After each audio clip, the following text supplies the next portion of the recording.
اب یہ حضور فتوح الغیب کا جو ہے مقالہ ساتواں مقالہ شروع کر رہا ہوں میں.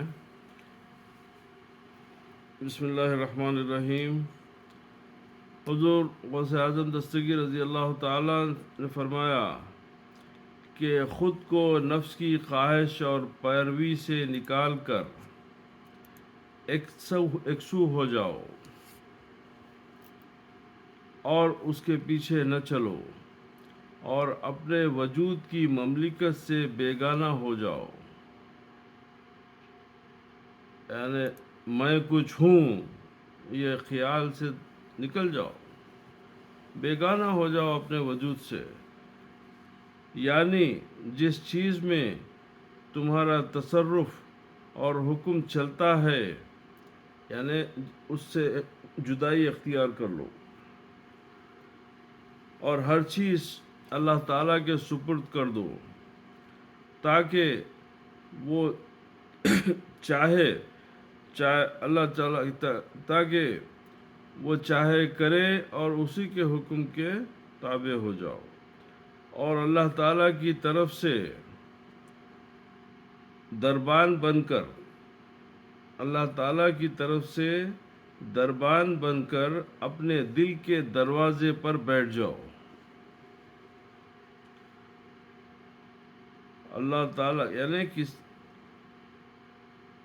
جس چیز کو دل میں داخل کرنے کا حکم دے اس کو دل میں جگہ دے کر امر حق کی اللہ کے حکم کی پیروی کرو. یعنی اللہ تعالیٰ اور رسول کریم صلی اللہ علیہ وسلم کی محبت اور اولیاء صالحین کی خدمت اور ان سے حسن ظن، ان سے ہمیشہ اچھی بات کی توقع، ان کی اچھی نیکی کی توقع رکھنا اور اوامر و نواہی یعنی قرآن میں جس بات کا حکم دیا گیا ہے اور جس چیز سے منع کیا گیا ہے اس پر مستعدی سے عمل کرو اور اس کی تبلیغ کرو. یہ باتوں کو آپ اپنے دل میں رکھ لینا. اس کے علاوہ جو ہے اس کو کسی کو دوسروں چیز کو دل میں داخل ہونے نہیں دینا اور جس چیز کو دل میں داخل کرنے سے منع فرما دے اس میں داخل کرنے سے رک جاؤ. یعنی گناہ اور ممنوع باتوں کا خیال اور اللہ تعالیٰ کے غیر کا ذکر، جیسا کہ بادشاہ دربان کو دروازے پر بٹھاتا ہے اور جس کو اندر آنے کی اجازت دیتا ہے وہی اندر جاتا اور جس کو اندر جانے سے روک دیا جاتا ہے وہ اندر نہیں جا سکتا. تو اسی طریقے سے یعنی تم اپنے دل پہ دربان بن کے بیٹھ جاؤ. کس چیز کے دربان بن کے بیٹھو کہ اللہ اس کے رسول کی محبت اور اس کی یاد کے سوا اور جو اللہ تعالیٰ کے حکم کی بات جو ہے اس کی باتوں کی جو ہے اپنے دل پہ دربار، اس کے غیر کو اندر آنے مت دو. اس کے علاوہ کسی بات کو آپ جو ہے جس طریقے سے بادشاہ دربان بٹھاتے ہیں اپنے دربار پہ تو ویسے تم اللہ تعالیٰ کی طرف سے اپنے دل کے اوپر اللہ کے دربان بن کے اپنے دل کے اوپر بیٹھ جاؤ اور جو بات کا اللہ حکم دے اسی کو اندر داخل کرو، جو بات کا حکم نہیں دیا اس کو داخل مت کرو. جب خواہش تمہارے دل سے نکل چکی ہے ایمان توبہ کے ذریعے، کیونکہ توبہ کے بعد گناہ میں گرنا زیادہ نقصان دہ ہوتا ہے. توبہ کے بعد میں گناہ کرنا یعنی یہ توبہ کے اوپر یعنی گناہ پہ اصرار کرنا ہے اور اللہ سبحانہ و تعالیٰ سے مذاق اور ٹھٹا کرنا ہے. تو یہ زیادہ نقصان دہ بات ہوتی ہے کہ جب تم توبہ کر لو تو پھر اب توبہ کے بعد میں اس کے اوپر قائم رہو اور اس کو جو ہے دوبارہ اس سے پرہیز کیا کرو. کیونکہ مرض کا لوٹ آنا مرض لگنے سے زیادہ سخت ہوتا ہے. تو اسے دل میں داخل نہ ہونے دو. خواہش کو دل سے ہر حال میں اس کی مخالفت اور ترک کے مطابق یعنی اس کے تابع اس کو تابع ہونے سے اس کو چھٹکارا حاصل کے ذریعے ہی نکالا جا سکتا ہے. یعنی خواہش کو دل سے جو ہے صرف اور صرف جو ہے اس کی خواہش اس سے مخالفت کر کے اور اس کی بات نہیں سن کے ہی آپ اپنے دل سے نکالا جا سکتا. اور جب تک کہ عزم مصمم نہ ہو، ارادہ پکا نہ ہو، آپ جو ہے خواہشات کو دل سے نہیں نکال سکتے. اور جب تک خواہشات آپ کے دل میں جگہ کریں گے تو پھر اللہ تعالیٰ کا تمہارے دل میں آنے کی کوئی سبب، کوئی وجہ باقی نہیں رہتی، کیونکہ اللہ تعالیٰ شرک کو پسند نہیں فرماتا. اور اللہ تعالیٰ ہے کہ جب میں آ جاؤں دل میں تو پھر کوئی چیز، اس لیے کہ جیسے مولانا روم فرماتے ہیں کہ میں ایک دل میں دو خداؤں کو نہیں رکھ سکتا. ایک خدا ہے اور ایک خواہش ہے، تو خواہش بھی آپ کی معبود بن جاتی، خواہش بھی آپ کی معبود ہو جاتی. تو لہذا میں یہ شرک کیسا کروں کہ میں اپنے دل میں صرف خدا کو رکھا اور میں اب کسی دوسرے کو اس پہ آنے کی اجازت نہیں دے سکتا. اگر میں دے دوں تو میں خدا کا نافرمان اور مشرک بندہ بن جاؤں گا. تو چون خدا خواہی بولے کہ ایک دل میں دو باتوں کو رکھنا یہ خیال ہے، محال ہے، یہ جنون ہے، نہیں ہو سکتے. یا تو خدا رہیں گا یا غیر خدا رہیں گا. اگر خدا نہیں ہے تو پھر غیر خدا ہے. اب جتنی ارادہ ہے، خواہش ہے، جو بھی ہے، یہ تمام غیر خدا ہے، یہ مخلوق ہے، یہ مخلوق ہے، یہ خدا نہیں ہے. تو اب فرما دے کہ بھئی میں ایک دل میں یا تو خدا کو رکھوں یا اس کے غیر کو رکھوں. تو اب بندگی کا تقاضا، عقل کیا بولتی؟ نہیں، اچھی چیز ہے کہ خدا کو رکھ لو، جو ہمیشہ باقی رہنے والی چیز کو رکھ لو، جو ختم ہونے والی چیزیں ہیں ان کے پیچھے کئی کچھ دنیا ضائع کرتے. تو اب یہ چونکہ پیرانی پیر کا کلام ہے، یہ قرآن و حدیث جو ہے کی جو ہے شرح ہے، یہ سب باتیں ہیں. اچھا، اور اسے دل میں داخل کرنے کے ذریعے خواہش کی. اچھا، پس تم اللہ تعالیٰ کے ارادے کے سوا کوئی ارادہ نہ کرو. اب تمہارا ارادہ صرف اور صرف یہ ہے کہ اللہ سبحانہ و تعالیٰ کی عبادت، اللہ تعالیٰ کی رضا، اللہ تعالیٰ کی مرضی، اللہ تعالیٰ ہر چیز اللہ سبحانہ و تعالیٰ کے مطابق اس کے حکم کے تحت کر دو. یعنی اللہ تعالیٰ کی مرضی کے خلاف آپ کوئی ارادہ نہ کرو.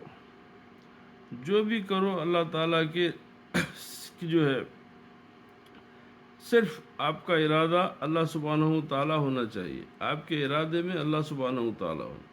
تو کیا مطلب؟ دنیا سے کنارہ کشی نہیں. جو شرع شریف کے احکام میں جو چیزیں آپ کو جائز کر دی گئی ہیں وہ تمام خدا کے حکم، اور اس میں خدا کی یاد میں خلل نہیں پڑتا. جو بھی چیزیں آپ کو بیوی سے محبت کرو، بچوں سے محبت کرو، یہ عین خدا، کیونکہ جب خدا کے حکم کے تابع ہوں گے آپ تو وہ خدا کی یاد سے غافل نہیں ہوتی باتیں اس میں. یعنی جیسے اس سے پہلے بھی کئی وقت ذکر آیا کہ وہ دولت، وہ بیوی بچے جو آپ کو خدا کی یاد میں رکاوٹ بنے وہ فتنہ ہیں. وہ دولت، وہ بیوی بچے جو آپ کو خدا کی یاد میں رکاوٹ نہیں بنتے وہ زینت ہے. تو اسی طریقے سے آپ جو ہے اللہ کے سوا کوئی ارادہ نہ کرو. تو مطلب اللہ تعالیٰ جس بات کا حکم دیا ہے وہ اللہ کا ارادہ ہے، جس چیز سے منع فرما دیا وہ اللہ کا ارادہ ہے. اب یہ قرآن و حدیث سے ہمارے کو یہ تمام باتیں سامنے آ گئی ہیں. تو اب اس کے حساب سے آپ طے کرو کہ آپ کے دل میں کیا رکھنا ہے، کیا نہیں رکھنا ہے. اگر خدا کی محبت چاہتے ہیں تو یہ طریقہ بتا رہے پیرانی پیر سرکار، کیونکہ وہ جو چاہتا ہے تقدیر کرتا ہے وہی ہوتا ہے. اس لیے کہ تمہارے چاہنا جو ہے یہ تمہاری بیوقوفی اور کم عقلی کی بات ہے. اس لیے کہ وہ جو تقدیر وہ جو کرنا چاہتا ہے وہی ہوتا ہے. تمہارے چاہنے یا نہیں چاہنے سے جو ہے یہ تمہاری اپنی جو ہے بیوقوفی یا تمہاری کم علمی یا کم عقلی کی باتیں ہیں. یہ ایمان کا تقاضا یہ ہے کہ بھئی ہونا تو وہی ہے جو خدا چاہے. میری چاہت کوئی معنی نہیں رکھتی. میری چاہت تو میرے نفس کی غلام ہے. اس کی چاہت اس کی تقدیر ہے. انہیں جو چاہتا ہے وہ تقدیر ہے. ہم جو چاہتے ہیں ہماری خواہش ہماری نفس کی باتیں ہیں. تو ایک دل میں دو محبتیں ایک جا نہیں ہو سکتی، خدا کی یا اس کے غیر کی. تو عقل سے کام لو اور مان لو کہ کس محبت میں فائدہ ہے اور کس میں نقصان. سمجھ لو نا، بات سمجھ میں آ جاتی. نہیں سمجھنا چاہ رہے تو یہ آپ نقصان میں ہے کہ بھئی سمجھ لو فائدہ کس میں ہے. اس کے اچھا نفس کی خواہش اور آرزو باطل اور بے اثر ہے. تمہاری نفس کی جو خواہشیں ہیں وہ جھوٹ ہے، وہ مٹنے والی ہیں، اس کا کوئی اثر ہونے والا نہیں ہے. تو کئی کو ایسی خواہشوں کے پیچھے پڑے ہو جس کا کوئی اثر نہیں ہے، جو ہے جس سے تمہاری دین و دنیا میں تمہارے دین میں کوئی سدھار نہیں ہے، اللہ سے محبت میں کوئی راستہ نہیں پیدا ہو سکتا. تو ویسی خواہش کی کیوں تم پیروی کرتے ہو؟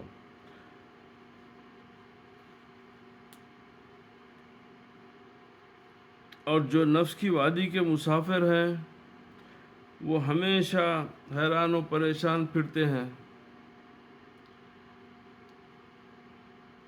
یعنی جو اپنی مرضی، اپنے نفس، اپنی خواہش کے تابع ہیں، تو ان کے لیے جو حیرانی پریشانی جو ہے یہ ان کے نصیب میں ان کا مقدر بن جاتی. اس لیے کہ وہ لوگ اپنی خواہش کے غلام ہو گئے. ان کو اللہ تعالیٰ کی رضا، اللہ تعالیٰ کی خوشنودی سے جو ہے کوئی تعلق نہیں رہا. وہ لوگ تو خوشی اور غم جو ہے اپنے نفس کے حساب سے جو ہے لے کے چل رہے ہیں. تو وہ لوگ جو ہے ہمیشہ حیران و پریشانی ان کی زندگی گزرتی ہے. اس میں پڑھنا تمہاری ظاہری اور باطنی موت ہے، اور یہ اللہ تعالیٰ کی نظر عنایت سے گرنے کا سبب ہے، اور اس کے مشاہدہ و معرفت سے پردہ ہے. یعنی جو اللہ تعالیٰ سے یعنی جو اپنے نفس کی خواہش پیروی کرے اور اسی وادی میں گھومنے پھرنے اور حیران و پریشان رہنے کو پسند کرے، تو اس بندے کو اللہ تعالیٰ کی معرفت نصیب نہیں ہوتی. کیونکہ یہ دراصل اللہ تعالیٰ کی معرفت کے بیچ میں تمہارا نفس جو ہے، تمہاری خواہش، تمہارے ارادہ جو بھی ہے، وہ ایک پردہ بن جاتا. تو وہ پردہ بن جانے کی وجہ سے تم اللہ تعالیٰ کی معرفت تم کو حاصل نہیں ہو سکتی. لہٰذا اس کی تقدیر اور ارادے پر راضی رہنا چاہیے. اس کی تقدیر اور اس کے ارادے پر راضی رہنا چاہیے. اسی ضمن میں کہ ایک خطبے میں پڑھا تھا کہ پیران پیر سرکار فرمائے کہ تو اللہ سے وہی چیز مانگ رہا جو تیری تقدیر میں لکھی ہوئی ہے، وقت ضائع کر رہا. اور تو اللہ سے وہ چیز مانگ رہا جو تیری تقدیر میں نہیں ہے، وقت ضائع کر رہا. تو پھر کیا کرنا ہے؟ مطلب یہ ہے کہ اللہ تعالیٰ سے اس کی رضا مانگو. یہ تمام چیزیں تو تمہاری تقدیر میں لکھ دی گئی ہیں کہ تم رہنا کتنا، تمام تقدیر طے ہو چکی ہے. اب اللہ سبحانہ و تعالیٰ اپنے کرم سے اس میں تبدیلی چاہتا ہے، اس کی مرضی ہے. تو یہ تمام چیزیں خدر و خدا کی جو باتیں ہیں یہ ایمانیات کا حصہ ہے. اور اس کے اوپر اس طریقے سے تو مطلب یہ ہے کہ میں کیا کروں؟ میں میرے رب سے بس میں اس کی رضا مانگوں کہ پروردگار تو میرے سے راضی ہو جا، تو میرا رب ہے، تو میرے سے راضی ہو. تو یہ سب سے بڑی اصل بندگی ہے. اس لیے کہ اب ہمارا معاملہ یہ ہے کہ ہم اللہ تعالیٰ سے جب ہی خوش ہوتے جب ہمارا کوئی کام بنتا. یعنی ہم جب کوئی طلب کرتے تو جب اللہ ہے، استغفر اللہ، جب کام نہیں بننے میں تو اللہ کو بھی نیند میں سلا دیتے ہم لوگ. بولے کہ بھئی ارے اللہ تعالیٰ نہیں سن رہا، دیکھیے کہہ کے چھوٹی چھوٹی باتیں ہیں مگر بہت یہ اللہ سے دور کر دیتی ہے ہم کو. یعنی اگر آپ غلطی سے بولے کہ اللہ تعالیٰ میری دعا نہیں سن رہا، تو مطلب اللہ تعالیٰ استغفر اللہ، اللہ تعالیٰ کی سماعت کے اوپر پہرا لگا دیا آپ فرماتے کہ نہیں میری ایسی حالت ہے اللہ میری طرف نہیں دیکھ رہا، تو اللہ تعالیٰ کی بصارت پہ پابندی عائد کر دیا آپ. تو یہ تمام چیزیں جو ہے اللہ تعالیٰ سے دور کرنے کی سبب بنتے جاتے ہیں. تو بندگی کا صحیح تقاضا یہ ہے کہ جو تیری اس طرف سے سب کچھ تیری طرف سے ہے، میں تو بندہ ہوں، میرا کام صرف ہاتھ پھیلا کے تیری طرف دیکھنا ہے اور انتظار کرنا ہے کہ تو کرم کر دے، فضل کر دے، اپنے رحم سے اپنا فضل و کرم کر دے، اس لیے کہ تو ہر چیز سے واقف ہے. تو ہم اپنی خواہشات کو جو ہے عبادات کے ساتھ ملا کے بہت گڑبڑی کر دیتے ہیں. اچھا، لہذا اس کی تقدیر اور ارادے پر راضی رہنا اور اس کے ارادے کے خلاف نہ کچھ کرنا چاہیے، نہ ہی سوچنا چاہیے اور نہ ہی امید رکھنی چاہیے. تو مطلب یہ ہے کہ جو بھی ہوتا ہے اس میں ایمان کی حفاظت جو ہے وہ انہی باتوں میں ہے کہ جو بھی ہوتا ہے یہ دل سے یہ بات کو یہ کہ بھئی اس میں اللہ تعالیٰ کی مرضی ہے، لہذا میرے لیے خوشی ہے. اپنے نفس کے حساب سے اللہ تعالیٰ کو بڑا چھوٹا نہیں کرتے بیٹھنا، نہیں، یہ بہت بڑا گناہ ہے، یہ اللہ سے بڑی دوری ہے. ہمارا کام یہ ہے کہ بھئی جو بھی ہوتا ہے وہ اللہ تعالیٰ کی طرف سے ہوتا ہے، خیر کی توقع اللہ تعالیٰ سے ہے، بھلائی انشاءاللہ بھلائی ہوں گی. کیوں کہ جب آپ اللہ تعالیٰ کی بات سنیں گے تو اللہ تعالیٰ تو وہ رحم کرم. ابھی اس سے پہلے قرآن کی آیت میں تفسیر میں یہ بات آ چکی ہے کہ اللہ تعالیٰ تو فرمایا کہ بھئی میں رحمت کرنا اپنے ذمے لے لیا ہوں. تو لہذا اب ہمارے کو مانگنے کا سلیقہ آنا چاہیے، ہم اس کے پاس اپنے آپ کو پیش کرنے کی صورت بنانا چاہیے. تو جب آپ صورت بنا لیں گے، آپ کے عمل میں یکسوئی ہوں گی، اخلاص ہوگا اور تمام چیزیں جو ہے آپ دور کر کے اللہ کے معبودیت میں صرف اور صرف اسی، کوئی دوسرا شریک نہیں ہوگا، تو پھر اللہ تعالیٰ اپنی محبت سے بھی نوازے گا، اپنی معرفت سے بھی آپ کو نوازے گا. اور ہمیشہ اس کے امر کی پیروی اور نہیں سے اجتناب کرنا، یعنی جو جس بات کا حکم دیا ہے اس کے اوپر عمل کرنا اور جس بات سے روکا ہے اس سے پرہیز کرنا، اور اس کی تقدیر اس کے سپرد کر دو. لہذا ہے کہ بھئی جو آپ کے اختیار میں سب کچھ ہے وہ سب آپ کے حوالے ہے، میں کیا کو دخل دوں اس میں، میں کیا کو دخل دوں، میرا کام میرا کام تو بندگی بجا لانا ہے، میرا کام تو آپ خدا ہے، میں آپ کے سامنے سربت وجود ہو کے آپ کی ہر بات پہ راضی ہونا ہے. میرا کام انگلی اٹھانا، گلا شکوہ کرنا، یہ نہیں، یہ بڑی دوری کی باتیں ہیں، یہ اللہ تعالیٰ سے بہت دور کر دینے والی باتیں ہیں. تو میرا کام تو صرف یہ ہے کہ ہر حال میں آپ سے میں راضی ہوں، ہر حال میں آپ سے راضی ہوں. اسی لیے میرے آقا امام حسین علیہ السلام کربلا میں پورا گھر کا گھر کٹ گیا، گھر کا گھر آنکھوں کے سامنے لہو لہان ہو گیا، مگر زبان پہ کیا تھا، اللہم رضن بقضائک، اے رب میں تیری قضا پہ راضی ہوں. اللہ اکبر. ویسے وقت میں بھی یہ نہیں ہوا کہ یہ کیا ہو گیا میرے ساتھ، نہیں، اس لیے کہ وہ تقدیر کو سمجھنے والے لوگ تھے، اللہ تعالیٰ کی مشیت کو جاننے والے لوگ تھے، اللہ تعالیٰ کے فیصلوں سے واقف تھے کہ اللہ تعالیٰ کی خوشی کس میں ہے کس میں نہیں ہے. تو اسی طریقے سے کہ ہمارا کام یہ تعلیم ہے ہمارے لیے کہ ہم جو ہے غم ہو یا خوشی ہو اللہ کو ناراض نہ کرنا. اللہ سے ناراض ہو کے ہم زندہ نہیں رہ سکتے، ہماری زندگی بھی بری، ہماری آخرت بھی بری. تو لہذا بہترین تقاضا یہ ہے کہ جو ہے تیری طرف سے، طرف سے یار کی جو کچھ ہوا ہوا سو ہوا، تو اس میں آپ کی بندگی سلامت رہتی، کیونکہ اللہ سبحانہ و تعالیٰ نے جس طرح قضا و قدر بنایا ہے، اسی طرح امر و نہیں، یعنی قرآن کا حکم ہے، قرآنی الفاظ ہے کہ امر و نہیں، یعنی جو کرنا اور ان کا جو منافع ہے کو بھی بنوایا، اور دین اسلام کا خلاصہ، ان 3 چیزوں پہ ہے۔ کیا ہے؟ حکم الہی کی پیروی،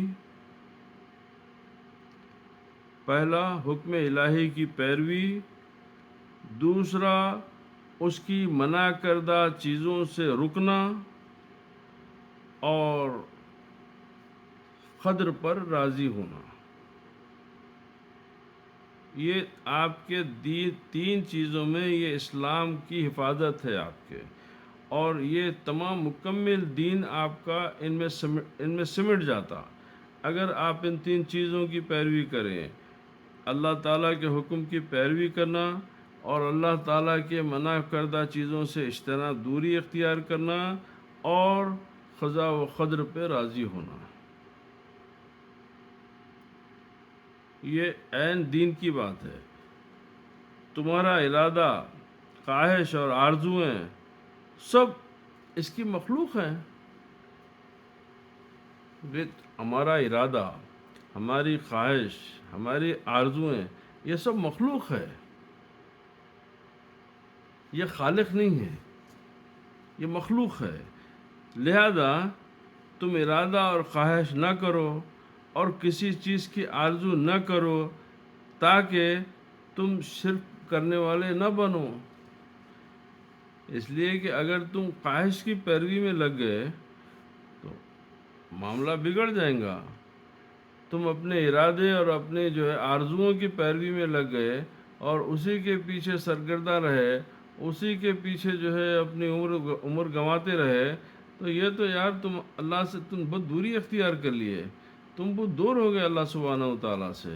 اس کے بعد میں تم کو حق نہیں پہنچتا کہ اللہ کو تو میرا معبود ہے بولے، کیونکہ معبود تو تم کئی بنا کے بیٹھے ہیں، تم کئی معبود بنا کے بیٹھے، پھر اس کے بعد میں بولے کہ تو ہی میرا معبود ہے۔ معبود تو تم اپنے خواہش کے ہو گئے، اپنی آرزو کے ہو گئے، اپنی ارادوں کے معبود ہو گئے۔ اب یہ کیا ہے؟ یہ ذرا تھوڑی گہری بات ہے۔ اب چونکہ آپ لوگ اہل طریق ہیں تو اسی لیے آپ کے لیے ہے یہ بات، عام لوگوں کے بس کی بات نہیں ہے۔ یعنی شرک، یہ تمام چیزیں، ورنہ تم شرک کرنے والے نہ بنو، تو اللہ اکبر یہ شرک ہے؟ تو بولے ہاں۔ اہل طریق یعنی اولیاء اللہ سے محبت کرنا اور طریقت کے راستے، یعنی پیری مریدی کا جو راستہ ہے ہمارا آپ کا، تو اس میں ان کے پاس یہ شرک خفی ہے، یعنی چھپا ہوا شرک ہے۔ یہ ڈھکا ہوا، چھپا ہوا شرک ہے، کیونکہ ان میں ہمیشگی اور وابستگی کھلے ہوئے شرک کی طرف لے جاتی ہے۔ یہ چھپے ہوئے شرک ہیں، یعنی یہ مرض جو ہے ابھی دبا ہوا ہے، ابھی ظاہر نہیں ہوا، تو لہذا اس کو وہیں کنٹرول کر لو، اس کو وہیں دبا دو، ایسا نہ ہو کہ وہ مرض جو ہے بڑھتے بڑھتے کینسر ہو جائے۔ تو اگر تم اسی کے اوپر قائم رہو اور ان باتوں کو غیر اہم سمجھو اور ان باتوں کے اوپر کوئی زیادہ توجہ نہ دیں گے، تو پھر ہونے والا کیا ہے کہ یہ بعد میں چل کے شرک جلی ہو جائے گا، یعنی کھلم کھلا شرک ہو جائے گا۔ تو اب اس کے بعد میں بچنے کی کوئی صورت نہیں رہیں گی تمہارے لیے۔ اب اس کے بعد میں معافی بھی، تمہاری توبہ بھی بیکار چلی جائیں گی۔ تو لہذا اس سے بچو۔ اللہ تعالیٰ کی بارگاہ میں دعا اور سوال ارادہ و خواہش کی قبیل سے نہیں ہے۔ اب یہ ایک بات اچھی پیاری سمجھا رہے ہیں پیرانے پیر سرکار کہ اللہ تعالیٰ کی بارگاہ میں دعا کرنا اور اپنا کوئی سوال کرنا، یعنی اپنی کوئی طلب اس کے سامنے ظاہر کرنا، اپنی کوئی آرزو اس کے سامنے پیش کرنا، بولے یہ جو ہے ارادہ و خواہش کی قبیل سے نہیں ہے، یہ عین حکم الہی کی قبیل سے ہے۔ تو مطلب یہ ہے کہ وہ خواہش جو آپ کے نفس کی آپ کے نفس کے تحت ہے، وہ اللہ تعالیٰ سے دوری ہے۔ وہ خواہش جو اللہ کے حکم، مثال کے طور پہ آپ کی یہ خواہش ہوئی کہ میں کسی غریب کو کھانا کھلاؤں، تو یہ تو عین ایک حکم الہی ہے، یعنی کیونکہ اس میں آپ کے دل سے نفس کا، یا جہاں نفس کا دخل نہیں ہے، آپ کی خواہش ہوئی کہ میں حج کروں، میں نیک کام کروں، میں لوگوں سے اچھا سلوک کروں، تو یہ بھی تو خواہش ہوئی نہیں۔ یہ وہ خواہش اور ارادے کی قبیل سے نہیں ہے جس کی بابت پیران پیر سرکار آپ کو روک رہے ہیں۔ وہاں پر انہوں کس چیز کے لیے روک رہے ہیں کہ تم اپنے نفس کے تابع ہو کے اپنے خواہش اور ارادوں کی غلامی سے نکل جاؤ۔ اور یہ خواہش اور ارادہ جو ہو رہا، یہ اللہ سبحانہ و تعالیٰ کے احکام کی، کیونکہ اللہ تعالیٰ خود فرماتا ہے کہ نیک کام کرو، بھلائی کا کام کرو۔ تو جو بھلائی کے کام ہے، بھلائی کے کام کی خواہش رکھنا، بھلائی کے کام میں کسی کی مدد کرنا، تو یہ عین جو ہے عبادت ہے، یہ مستحب عمل ہے، اللہ تعالیٰ کو خوش کرنے والا عمل ہے۔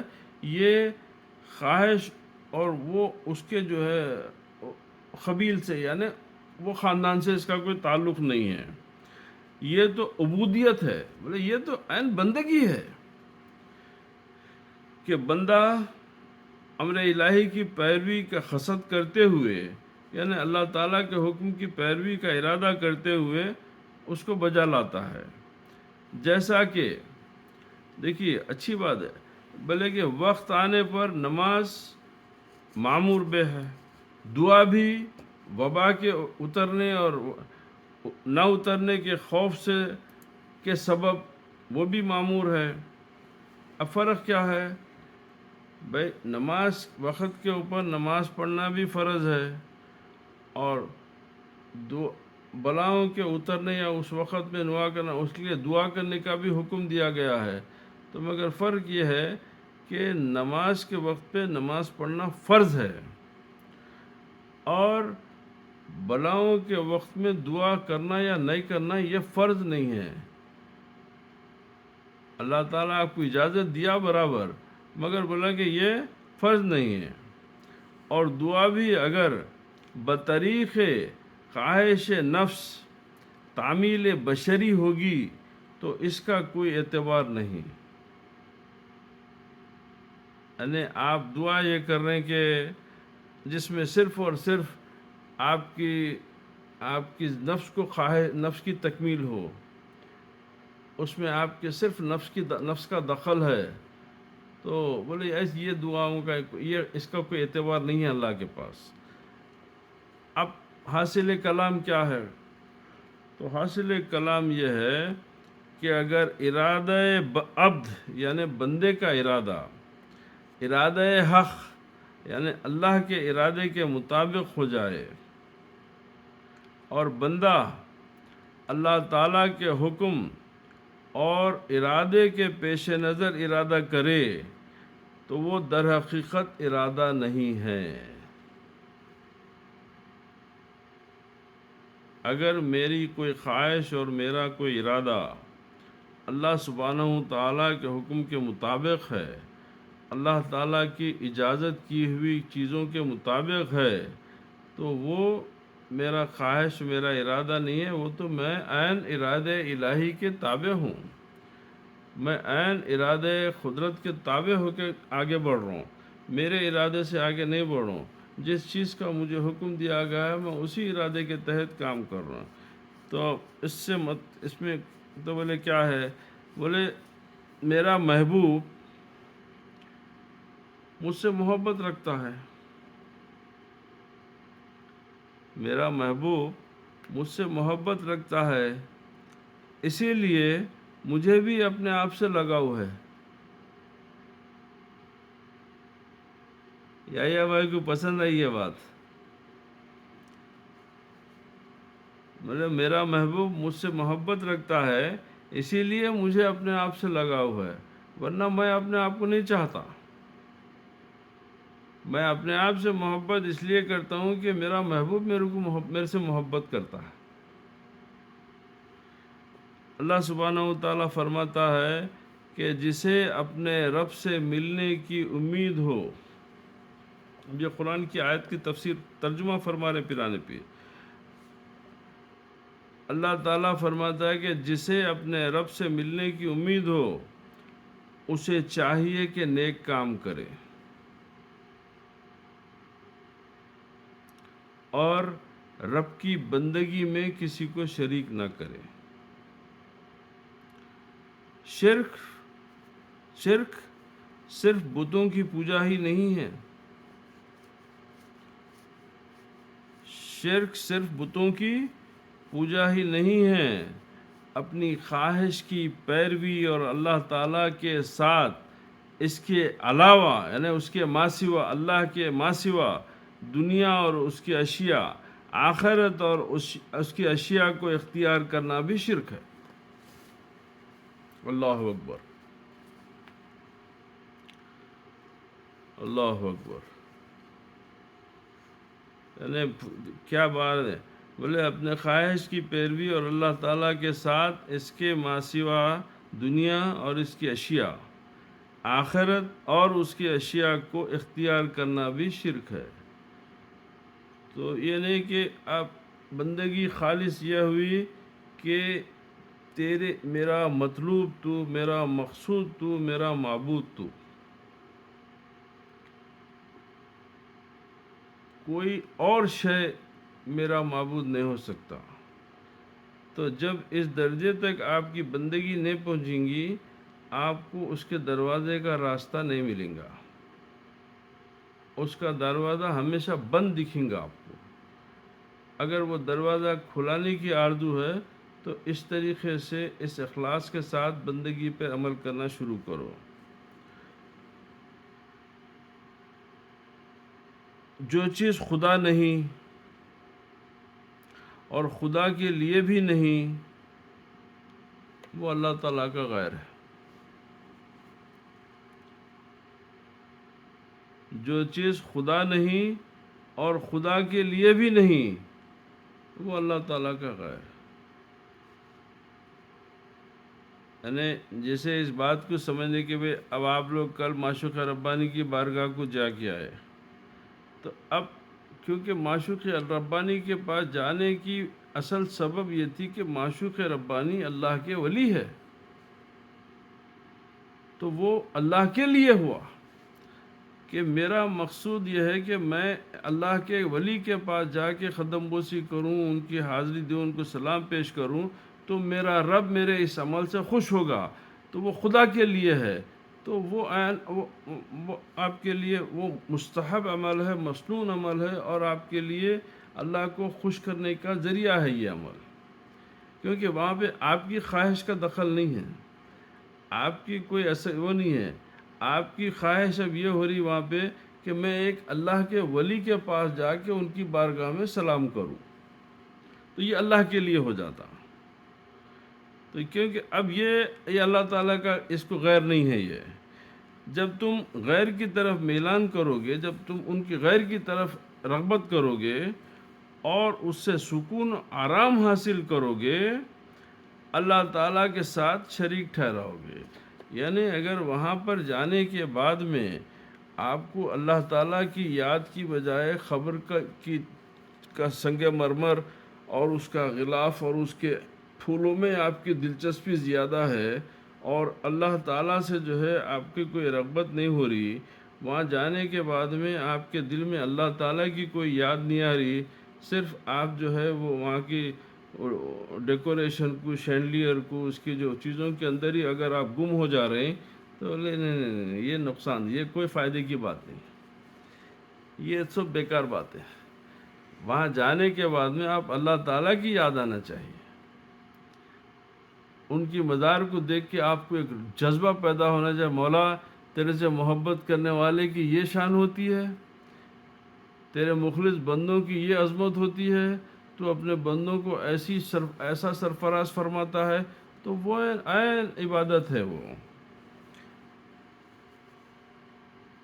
تمام مخلوق، زمین و آسمان، دریا و بیابان، شجر و حجر اور اسباب معیشت یعنی پیسے کا معیشت اور اس کے متعلق علوم میں اشتغال مباح میں داخل ہے۔ اب یہ تمام چیزیں آپ کو اجازت دی گئی، اس کو مباح ہے آپ کے لیے۔ نبی کریم علیہ الصلوۃ والسلام فرمائے کہ یہ کام تم کر سکتے، یعنی یہ تمام چیزوں سے، اگر مخلوق سے تمہارا لین دین ہے، یہ زمین و آسمان کی جو چیزیں ہیں اس سے استفادہ کرنا ہے، دریا بیاب ہر چیز سے، تو یہ تمام چیزیں مباح میں، یعنی جو چیز آپ کو مباح یعنی جائز ہے۔ مگر اللہ والے کے لیے حکم کیا ہے؟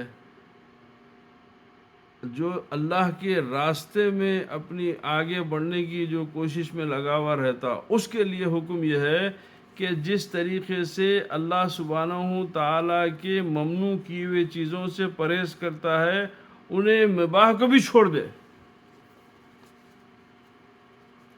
آپ کے لیے میرے لیے مباح جائز ہو گیا، مگر جو اللہ سے دوستی کے واسطے آگے کہ بھئی نہیں تیری دوستی ہے، تو بولے ہاں اب یہاں تم اور بڑے امتحان میں آؤ ہمارے ساتھ، اب یہاں تو مباح چیزوں سے بھی پرہیز کرو۔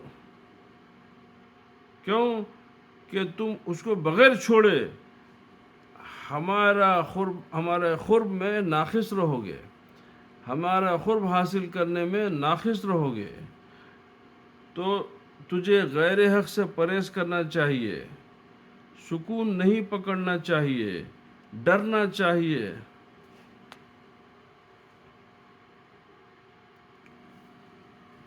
اب پھر سرکار فرما رہے کہ تجھے غیر حق سے پرہیز کرنا چاہیے، سکون نہیں پکڑنا چاہیے، یعنی مطلب کہ اللہ کے غیر سے تجھے بچنا چاہیے، اور وہاں تجھے سکون نہیں پکڑ، یعنی مطلب اس کے ساتھ تم دلچسپی کے ساتھ تم اپنی جو ہے اس کے ساتھ جو ہے راحت محسوس نہیں کرنا، تمہارے کو تکلیف ہونا چاہیے کہ اللہ کے غیر سے تمہارا دل کیسا لگ رہا، تم اللہ کے غیر سے دل جو ہٹ جانا، اس سے جو ہے سکون نہیں پکڑنا، ڈرنا چاہیے، بے خوف نہیں ہونا چاہیے۔ غیر حق یعنی غیر حق غیر اللہ ایک ہی بات ہے، غیر حق ایک ذرہ بھی تمہارا مقصود ہو تو اس پر لا کی تلوار چلا دو۔ اگر اللہ کے سوا اگر ایک ذرہ بھی اگر تمہارا مقصد ہے، اگر تمہارے ارادے میں ہے کہ وہ ایک ذرہ بھی ایک تمہارا مقصد ہے جو اللہ تعالیٰ کی سے الگ ہے، اللہ تعالیٰ سے ہٹا ہوا ہے، تو بولے اس کے اوپر لا کی تلوار چلا دو، یعنی اس کو کاٹ ڈالو۔ نہیں، میں اللہ کے غیر سے میرا کوئی تعلق نہیں ہے، میرا ہر عمل اللہ سبحانہ تعالیٰ کی مرضی کے مطابق ہو، اللہ تعالیٰ کی خوشنودی کے مطابق ہو، اللہ سبحانہ تعالیٰ اس کے رسول محبوب صلی اللہ علیہ وسلم کی خوشی کے ذریعے اللہ تعالیٰ کی بتائی ہوئی اس کے حکم کی پیروی میں ہو، اور اس کی منع کردہ باتوں سے اجتناب میں ہو۔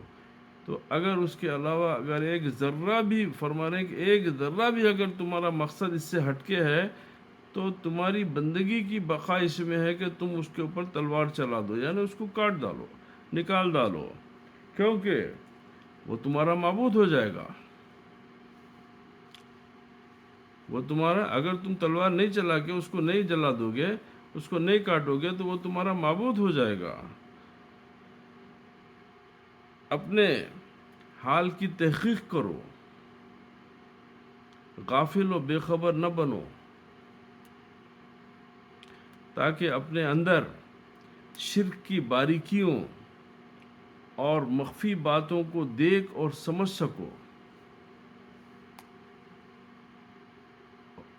غور کرو، اپنے ہر عمل کے اوپر غور کرو کہ کس عمل سے اللہ تعالیٰ کی یعنی کوئی میرے سے ایسی حرکت سرزد نہیں ہو رہی، اگر غلط ہو رہی تو توبہ کر لو، درست کر لو، تحقیق کرو اپنے حال کی، یعنی اپنے اندر ٹٹولو، ڈھونڈو، دیکھو آپ کے ہر عمل کو، آپ کی ہر لمحے کی حرکت کے اوپر آپ یہ دیکھتے رہو گے کہ کوئی ایسی حرکت نہیں ہوگی جس کی وجہ سے اللہ سبحانہ و تعالیٰ کی جو ہے معبودیت میں فرق آئے، اس کی معبودیت پہ حرف آئے۔ تو اس طریقے سے اگر جب تم ان اعمال کو اپنا لو گے تو پھر اللہ تعالیٰ کے محبوب بندوں میں جو ہے تم شریک ہو جاؤ گے۔ اللہ تعالیٰ ارشاد فرماتا ہے جب کوئی آیت ہم منسوخ فرمائیں، یہ قرآن شریف ہے، جب کوئی آیت ہم منسوخ فرمائیں یا بھلا دیں تو اس سے بہتر یا اس جیسی لے آئیں گے۔ کیا تجھے خبر نہیں کہ اللہ سب کچھ کر سکتا ہے؟ بڑی پیارے انداز کی بات، کیا تجھے خبر نہیں ہے اللہ سب کچھ کر سکتا ہے؟ تو اس کے اوپر شاہ عبدالحق محدث دہلوی جو اپنے ترجمے میں جو ہے 3 اشعار سے بڑی اچھی طریقے سے اس پہ آج کے بعد کیونکہ اب تسلسل انشاءاللہ پھر آئندہ ہفتے رہیں گا، کیونکہ ابھی یہ آدھا خطبہ ہوا۔ تو اب یہاں پر ایک بولے کہ اہل طریقت پر، یعنی جو اولیاء اللہ کی غلامی ہے، جو پیر و مریدی کا جو طریقہ ہے، یہ بار بار بولتے جاتا ہوں میں، یہ اہل طریقت ہے۔ جو شرع شریف پہ عمل کرنا ہے، جو وہ شریعت ہے۔ تو شریعت ہے، طریقت ہے، پھر اس کے بعد منزل ہوتی ہے معرفت ہے، پھر حقیقت ہے۔ تو اب ہم لوگ جو ہے اب جو یہ ذوق رکھنے والے لوگ ہیں، یہ تمام کو ہم اہل طریقت بولتے ہیں۔ ہم کو بولے اہل طریقت پر نا امیدی کفر ہے۔ ہاں، پیرانے پیر کا دامن پکڑ لیے، اس کے بعد میں اگر بولے کہ ہوتا کہ نہیں ہوتا کہ سنیں گے، تو بولے کہ تو کفر کی طرف چلے جا رہا۔ اللہ کی ذات سے نا امید ہو کے جاتا کہاں پہ؟ کوئی اور بھی رستہ ہے تیرے پاس؟ نہیں ہے۔ تو لہذا بولے اہل طریقت پر نا امیدی کفر ہے۔ اگر ایک دروازہ بند ہو جائے تو وہ دوسرا دروازہ کھول دیتا۔ اگر محبوب تجھے دور کرے تو ہرگز مایوس نہ ہونا۔ اگر محبوب تجھے دور کرے تو ہرگز مایوس نہ ہونا۔ اگر آج دور کرتا تو کل بلا لیتا۔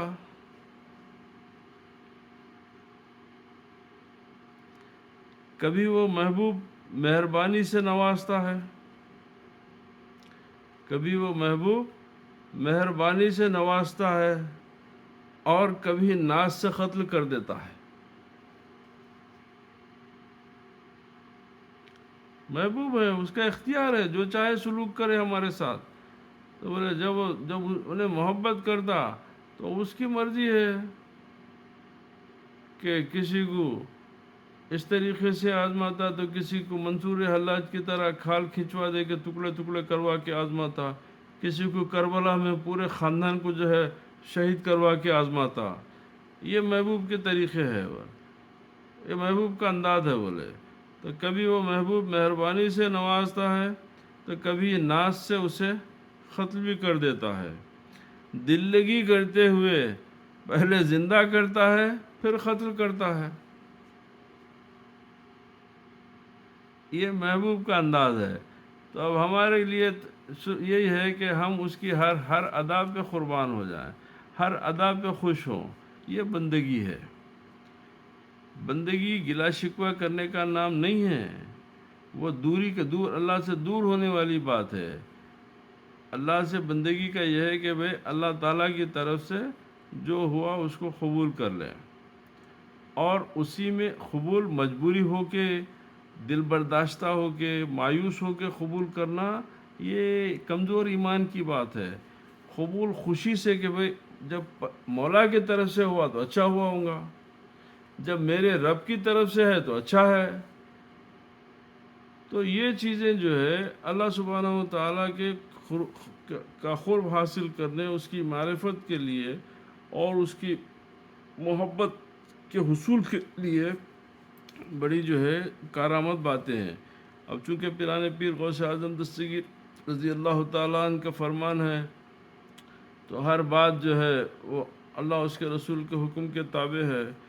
تو آج جو ہے یہاں پر میں یہ مقالہ سات کا جو ہے آدھا مقالہ ہوا سمجھیے، اس کا اختتام کرتا ہوں، اور انشاءاللہ تعالی باقی کا مقالہ جو ہے آئندہ ہفتے پیش کروں گا انشاءاللہ۔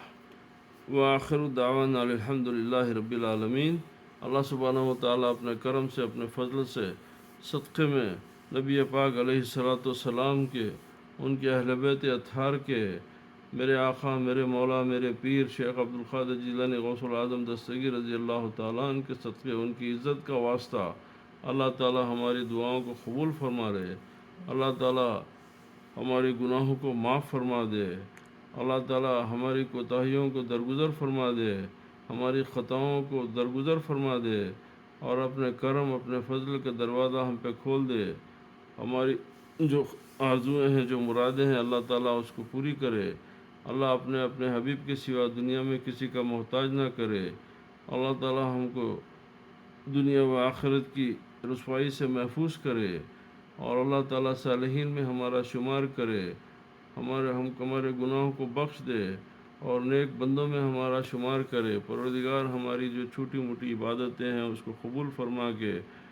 ہم کو اس کا بھرپور صلہ عطا فرمائے، اپنی رحمت، اپنی کرم کے دامن سے ہمیں، دامن رحمت کا سایہ ہمارے سروں پہ ہمیشہ ہمیشہ کشادہ فرما۔